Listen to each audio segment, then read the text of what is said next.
अस्सलामुअलैकुम, आप देख रहे हैं समा। मैं हूं फराज अहमद और मैं हूं किरण आफ्ताब। बुलेटिन में खुशामदीद। सबसे पहले बात करेंगे सियासी तूफान उठाने वाले बयान हलफी की कहानी की, जिसमें अब आया है सनसनीखेज मोड़।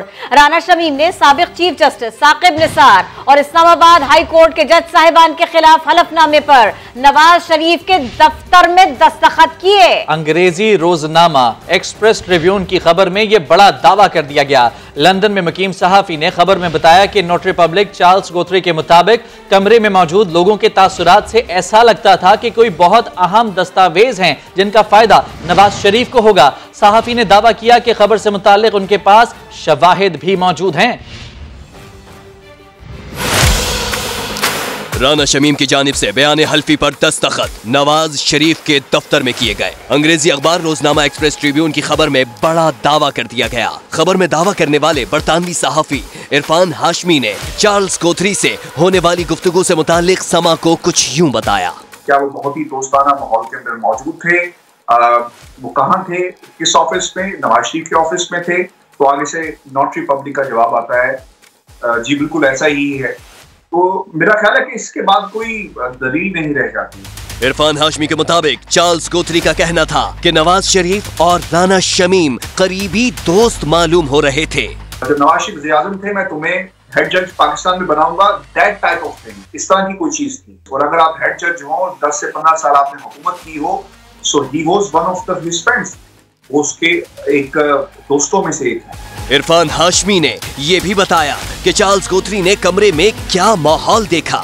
उन्होंने कहा कि जो कमरे में लोग मौजूद थे, उनके रिएक्शन से ऐसा लगता था कि शायद कोई बहुत ही बड़ा इवेंट है या बहुत ही इंपॉर्टेंट डॉक्यूमेंट है जिसका फायदा नवाज शरीफ को होगा। इरफान हाशमी का दावा है कि उनके पास इस खबर से मुतालिक तमाम शवाहिद मौजूद हैं। अखबार की रिपोर्ट के मुताबिक मार्बल आर्च में स्टेनहोप पैलेस फ्लैगशिप डेवलपमेंट्स लिमिटेड के उन दफातर में से एक है कि जिसके डायरेक्टर्स में से एक डायरेक्टर नवाज शरीफ के बेटे हसन नवाज भी रह चुके हैं। स्टेनहोप हाउस वो जगह है जहां नवाज शरीफ ने अहम इजलास बुलाए और पाकिस्तान जाने से पहले आखिरी प्रेस कॉन्फ्रेंस की। और इस पर हुकूमती रद्द-ए-अमल भी आया। राना शमीम के बयान हलफी को नोटराइज कराने का मामला वफाकी वजीर इत्तलात फवाद चौधरी कहते हैं शरीफ फैमिली फिर सिसिलियन माफिया साबित हो गई। राना शमीम ने हल्फनामा नवाज शरीफ के सामने नोटराइज कराया। फरूख हबीब बोले नून लीग ने हमेशा इदारों पर हमला किया। शहजाद अकबर ने सब कुछ तयशुदा करार दे दिया। गिलगित बल्तिस्तान के साबिक चीफ जज राना शमीम ने साकिब निसार से मुताल्लिक अपना हल्फनामा नवाज शरीफ के दफ्तर में बैठकर उनके सामने नोटराइज करवाया है। वफाकी वजीर इत्तलात फवाद चौधरी का ट्वीट।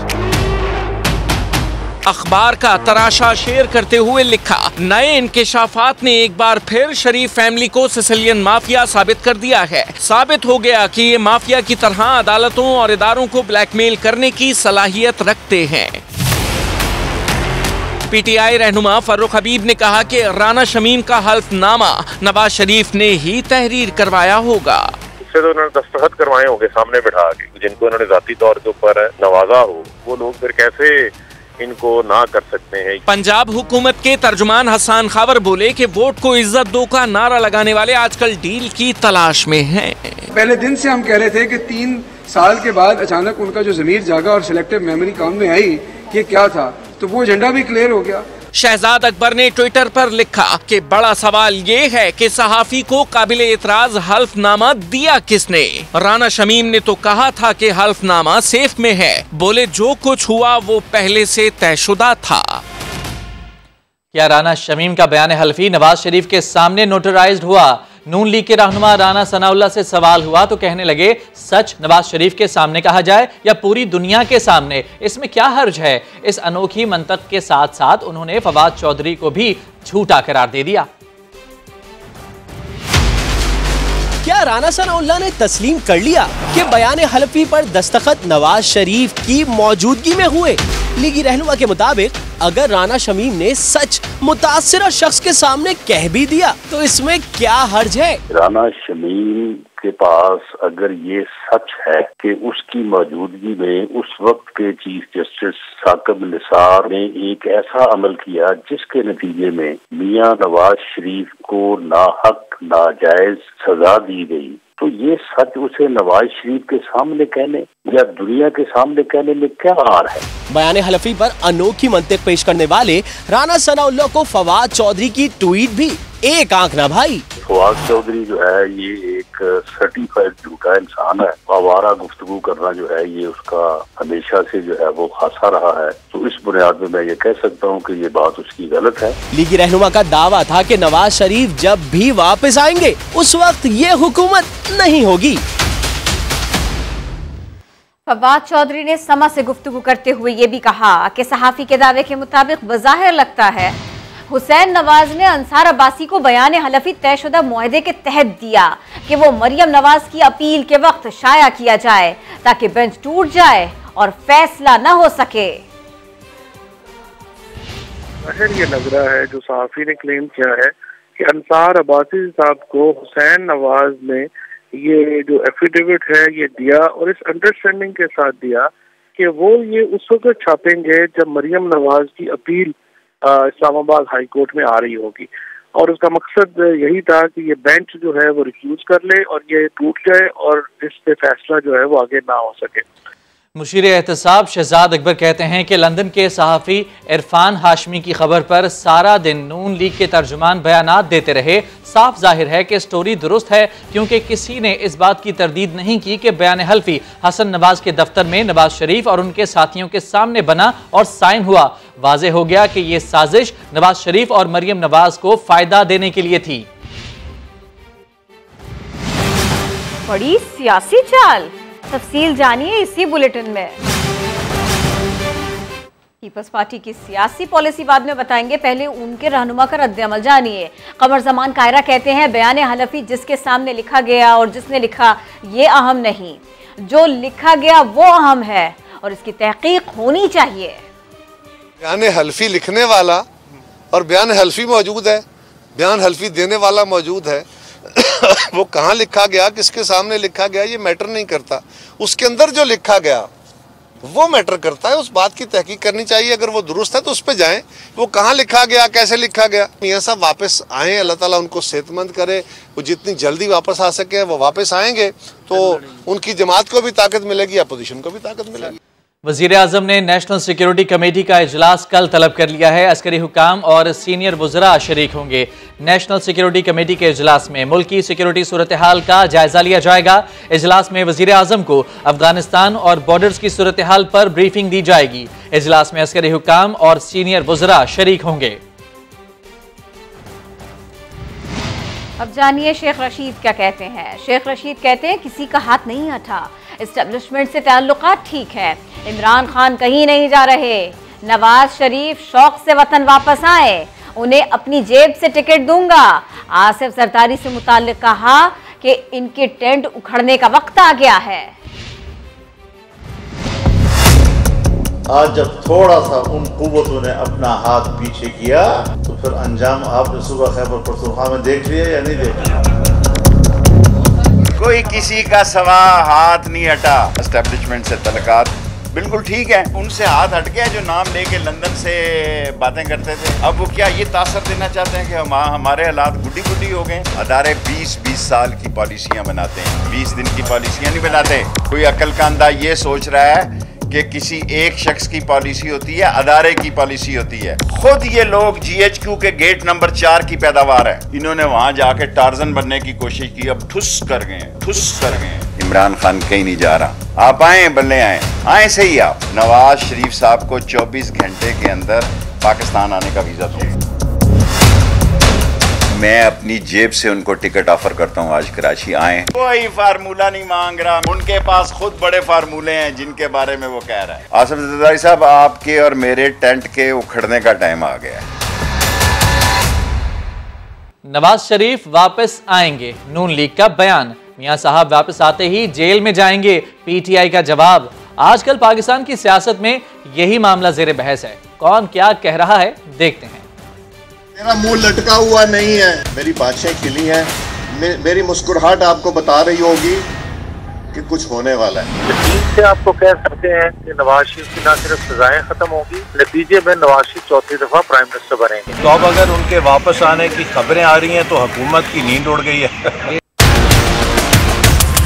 नवाज शरीफ की वापसी का शोर, पीएमएलएन और पीटीआई के दरमियान लफ्जी जंग तेज हो गई। एक कहता है वापस आएंगे, दूसरा कहता है जेल में जाएंगे। अनकरीब मियां साहब भी वापस आएंगे। हम तो चाहते हैं कि वापस आए और जेल में वक्त गुजारे। नून लीगी रहनुमा राना सनाउल्लाह ने जेल भेजने की बातें करने वालों को जवाब दे दिया। मियां नवाज शरीफ जब वापस आएंगे तो ये होंगे ही नहीं, तो ये जेल में कहां से डाल देंगे? ये तो अब चंद दिन के मेहमान हैं। लेकिन हुकूमत नवाज शरीफ को जेल भेजने के बयानात पर डटी हुई है। गवर्नर सिंध इमरान इस्माइल ने ट्विटर पर नवाज शरीफ को खुशामदीद कहते हुए लिखा, अडियाला जेल में सफाई का आगाज हो चुका है, वेलकम जनाब, वेलकम। पीपल्स पार्टी रहनुमा सेनेटर रहमान मलिक कहते हैं, आसिफ जरदारी जब भी मुतहर्रिक होते हैं हुकूमत को खतरा हो जाता है। हुकूमत की बौखलाहट से लगता है कि दाल में कुछ काला है।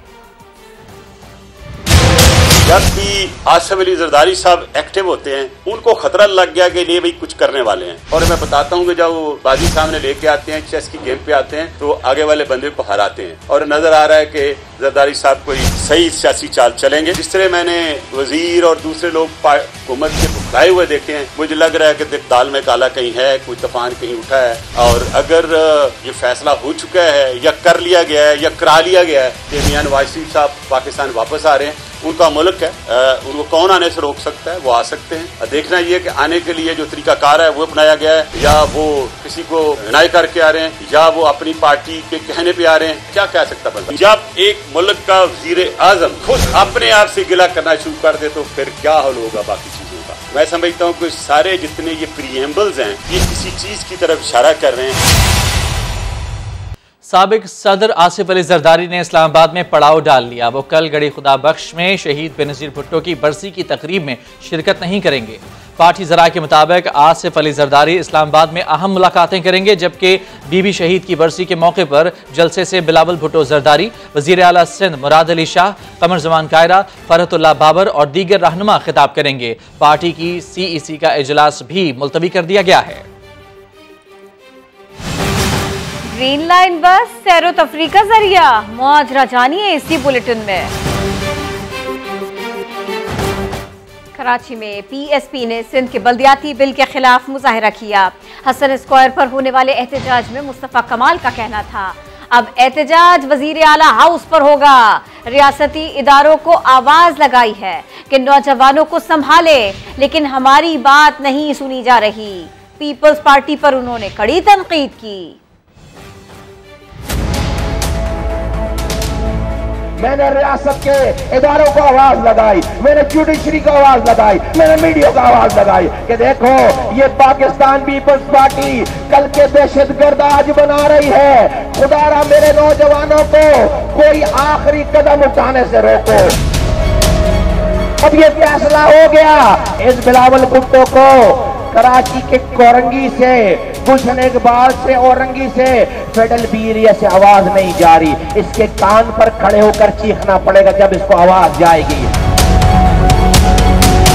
तो वजीर आला हाउस की तैयारी करो, हम तुम्हें बताएंगे तादाद किसके साथ है। अपने सरों पे कफन बांध के एक दफा इन हुक्मरानों को जाकर इनके कानों पे खड़े होकर आवाज लगानी है।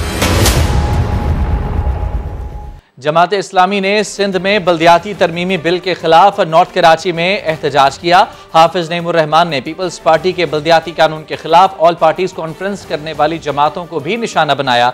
कहा, APC बुलाने वाले सड़क पर एहतजाज क्यों नहीं करते? खुर्शीद आलम की रिपोर्ट देखिए।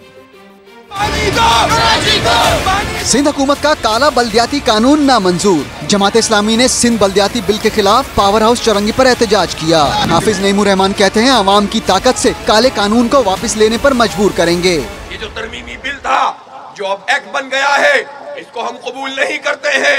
ये काला कानून है, ये काला कानून रहेगा और ये हर उसके चेहरे पर कालक मलता रहेगा जिसने जागीरदाराना और वडेरा शाही के तरीके से अवाम के हक को सल्ब किया है। हाफिज नईमुर रहमान का कहना था कि ऑल पार्टीज कॉन्फ्रेंस करने वाले सड़कों पर एहतजाज क्यों नहीं करते। MQM ने 2012 और 2013 में पीपल्स पार्टी का साथ दिया। अगर उस वक्त MQM एहतजाज करती तो आज हमारे शहर के ये हालात ना होते। अमीर जमात इस्लामी कराची का कहना था 2005 में आखिरी बार पानी का मंसूबा बनाया गया था। 16 साल में आज तक पानी की एक बूंद में भी इजाफा नहीं किया गया। कैमरामैन मरगूब हुसैन के साथ खुर्शीद आलम, समा, कराची। पीपी रहनुमा नासिर हुसैन शाह ने अपनी राय का इजहार किया। ऑपोजिशन की बल्दियाती एक्ट के खिलाफ तहरीक को इलेक्शन से राह फरार की कोशिश करार दिया। कहते हैं धौंस धांधली की सियासत का खात्मा हो चुका, इदारे न्यूट्रल रहें तो तब्दीली सरकार का भी धड़म तख्ता हो जाएगा। तहरीक चलाएं, जो मर्जियां करें, वो राह फरार इख्तियार करना चाह रहे हैं इलेक्शन से। जी MQM, PTI ये सब लोग ज्यादा शोर करते हैं, तो देखें वो जो धौंस धांधली वाली सियासत थी वो खत्म हो गई। पाकिस्तान पीपल्स पार्टी या अब PMLN या दीगर लोग या मौलाना साहब जो हैं वो कोई बैकडोर राब्ते कर रहे हैं और वो जी उन इदारों से कह रहे हैं कि जी हमें हुकूमत में लाया जाए और इनको निकाला जाए। ऐसा नहीं है। इन सब की शुरू से जो बात है वो सिर्फ ये है कि न्यूट्रल रहें। अगर वो न्यूट्रल रहते हैं तो ये जो नायल वफाकी हुकूमत है इसका धड़म तख्ता हो जाएगा। मौसम के खूबसूरत नजारे आपको दिखाएंगे इसी बुलेटिन में। हुकूमत ने 350 अरब रुपए की टैक्स छूट वापस लेने का मिनी बजट आइंदा हफ्ते पार्लियामेंट में पेश करने की तैयारी कर ली। वजारत कानून के हुक्काम का कहना है कि काबीना कमेटी बराए कानून साजी ने बिल क्लियर कर दिए हैं। मिनी बजट ऑर्डिनेंस के जरिए लाने की तजवीज़ IMF की मुखालफत के बायस वापस ले ली गई। IMF से किए गए वादे के मुताबिक वफाकी तरक्याती बजट में भी लगभग 200 अरब की कटौती का इम्कान है। कराची के शहरी तवील अरसे से ग्रीन लाइन बस चलने के इंतजार में थे। सर्विस शुरू हुई तो शहरियों ने इसे सफर में तफरी का जरिया बना लिया। दूसरे रोज भी आजमाइशी बुनियाद पर गाड़ियां चली तो शहरियों की बड़ी तादाद टिकट खरीद कर बस में सवार हुई। सलमान अहमद की रिपोर्ट देखिए।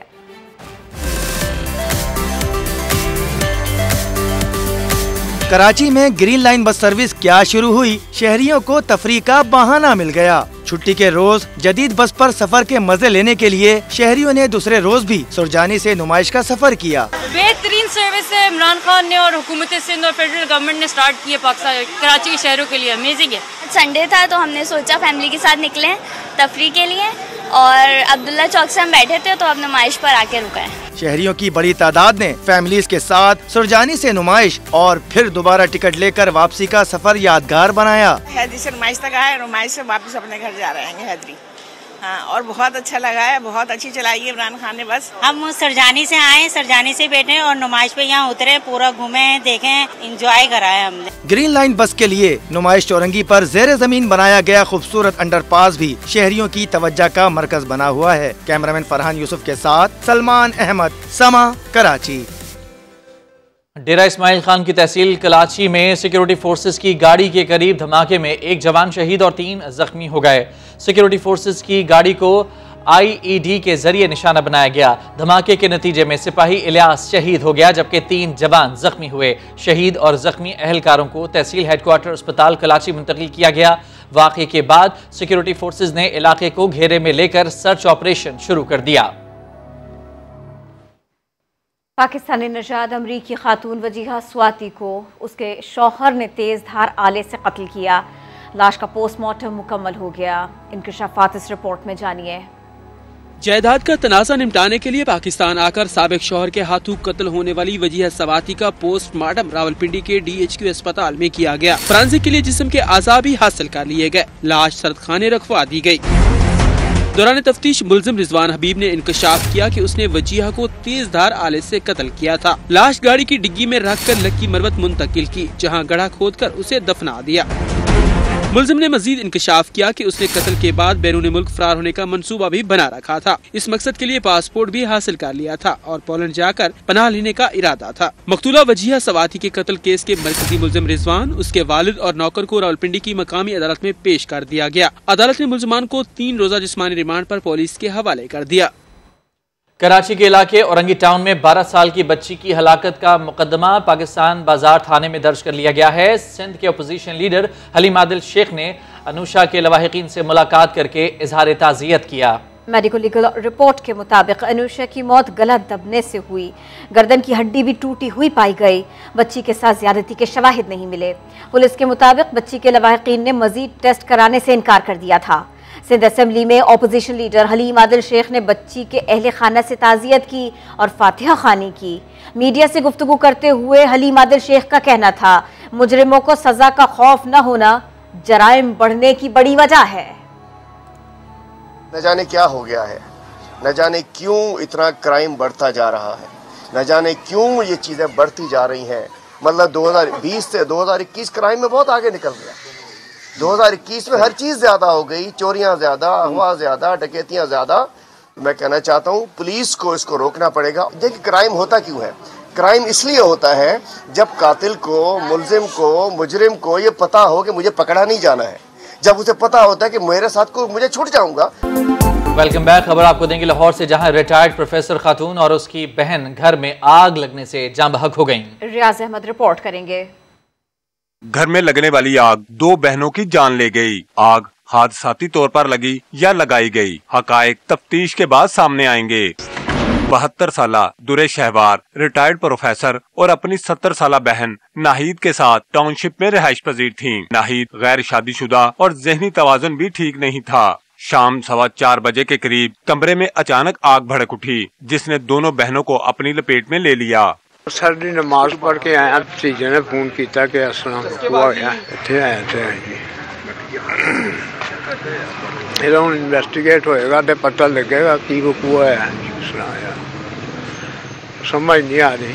इतला मिलने पर रेस्क्यू टीम ने मौके पर पहुंचकर आग पर काबू पाया, जबकि फोरेंसिक टीम ने शवाहिद इकट्ठे कर लिए। अहले इलाका के मुताबिक घर में 3 बहनें रिहाइश पजीर थीं। हम लोग आए हैं देखना तो अंदर एक आंटी की झुलसी हुई थी, एक की लाश ज्यादा मशक शुदा सी थोड़ी सी, तो एक की जरा कम जली हुई थी। तो ये रेस्क्यू वालों ने आके खोला है।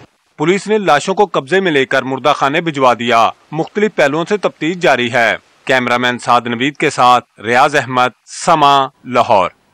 कॉमनवेल्थ गेम्स 2022 की क्वींस बैटन रिले पाकिस्तान पहुंच गई, जिसे मज़ार-ए-कायद, लियारी और दीगर इलाकों में ले जाया जाएगा। कराची में प्रेस कॉन्फ्रेंस करते हुए कॉमनवेल्थ गेम्स एसोसिएशन के सदर lieutenant general retired Syed Arif Hasan का कहना था कि कॉमनवेल्थ ममालिक के दरमियान ताल्लुकात को खेलों के जरिए मजीद बेहतर बनाना है। 8 मुख्तलिफ खेलों में हमारे 30 खिलाड़ियों की शिरकत यकीनी हो चुकी। उम्मीद है हॉकी और विमेन क्रिकेट में भी क्वालिफाई करेंगे। आगे बढ़े, शक्करगढ़ के रूरल हेल्थ सेंटर कोट नैना में डांस की वीडियो सामने आई। डॉक्टर्स भी लुत्फानंदोज होते रहे। महकमा हेल्थ ने अमले के 5 अफराद को मुअत्तल कर दिया।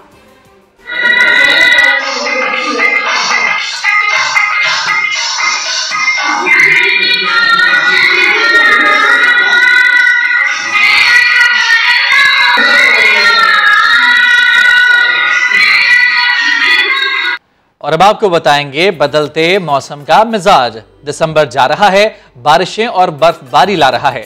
बलोचिस्तान में सर्दियों की पहली बर्फबारी से पारा मनफी हो गया। बलोचिस्तान में सर्दियों की पहली बर्फबारी, पारा -5 तक आ गया और लोग जियारत में खूबसूरत मंजर की जियारत को चले आए, जहां सरकारी गेस्ट हाउस खोल दिए गए। उधर सवात की वादी मालम जब्बा भी सफेद हो गई। दीर के बालाई इलाकों में बर्फ के गालों ने एंट्री दे दी। यहाँ बारिश 3 रोज तक रहेगी। लवारी टॉप, जोगदरा और कुमराट के पहाड़ों पर भी बर्फ पड़ी। मरी, एबटाबाद, नथिया गली, अयूबिया, टंडियानी में भी सफेद गालों की आमद हो गई। बहावल नगर और लोधरा में हल्की बरसात हुई है। खानपुर में भी सर्दियों की पहली बारिश हो गई। खुश्क सर्दी और धुंध में कमी आ गई। कैसा मौसम और फिर इस्लामाबाद में मौसीकी की शाम सजी। राहत फतेह अली खान ने आवाज का ऐसा जादू जगाया कि शुरका झूम उठे। फरार रब्बानी की रिपोर्ट में आप भी देखिए।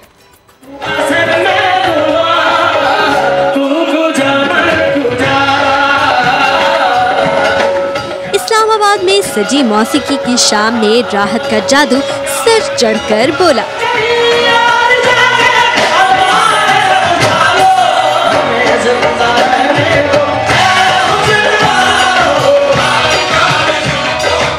सुरीले बोलों पर सैकड़ों अफराद का मजमा घंटों तक झूमता रहा। टीवी या सोशल मीडिया पर राहत फतेह अली खान को सुनने वालों के लिए उनकी लाइव परफॉर्मेंस तो जैसे मौका गनीमत साबित हुई। मुझे बहुत अच्छा लगा है, आज लाइव सुना है, that was fabulous, I loved it, I really enjoyed it. गानों के साथ साथ सुफियाना कलाम ने सामीन को दीवाना बना दिया। कैमरामैन इस्रार सलीम के साथ फरार रब्बानी, समा, इस्लामाबाद।